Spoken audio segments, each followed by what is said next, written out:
Je m'appelle Christophe Chenu. J'ai eu le bonheur de passer une trentaine d'années de ma vie professionnelle à diriger des entreprises dans le monde de la communication, des médias, des marques et du sport.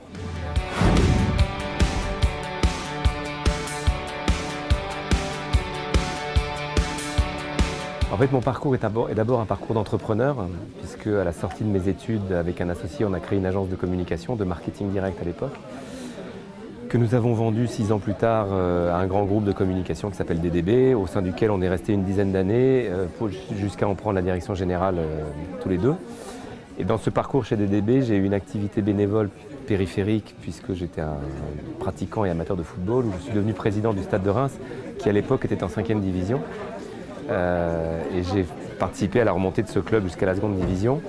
Et cette double culture de patron d'entreprise dans la communication et de président de club de foot a amené les propriétaires du journal de l'équipe à me proposer de prendre la direction de ce journal, que j'ai quitté 5 ans après pour aller diriger Lacoste. Lacoste est une marque, donc on est proche du monde de la communication et elle a un lien avec le sport. Donc, le passage à l'équipe n'était pas totalement absurde.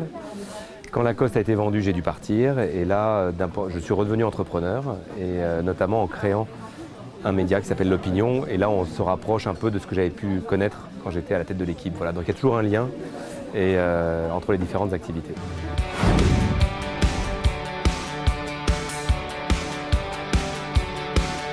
Que la vie professionnelle est très longue et qu'elle est pleine de hasard, parce que c'est des rencontres et qu'il ne faut pas hésiter. Il ne faut pas hésiter. C'est vrai que je prends mon cas, tout a été en fait un peu bousculé par le fait que je m'implique dans le Stade de Reims. C'était bénévole et ça n'avait rien de professionnel, mais c'est ça qui a réorienté ou orienté la suite de ma carrière. Donc il y a des hasards, il y a des gens qu'on rencontre, des opportunités qui passent et parfois il faut se précipiter dessus sans trop calculer et ça peut tout d'un coup totalement changer une histoire professionnelle. Donc il faut être curieux, passionné, gourmand et surtout se jeter sur les occasions quand elles passent.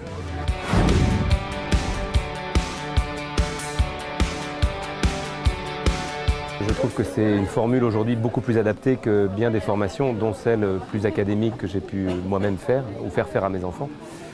Parce que beaucoup de formations, aussi bonnes soient-elles, ne mettent pas forcément le pied à l'étrier immédiatement pour trouver un job. Le principe de l'alternance, c'est que, évidemment, si on fait les deux en même temps et que ça se passe bien dans l'entreprise, on a l'opportunité, pourquoi pas, de continuer et d'enchaîner avec une vie professionnelle. Et en général, tous les employeurs, avant de vous recruter, vous demandent une expérience professionnelle. Donc voilà, elle est forcément faite pendant les études, donc c'est plutôt bien. Moi, je suis plutôt favorable.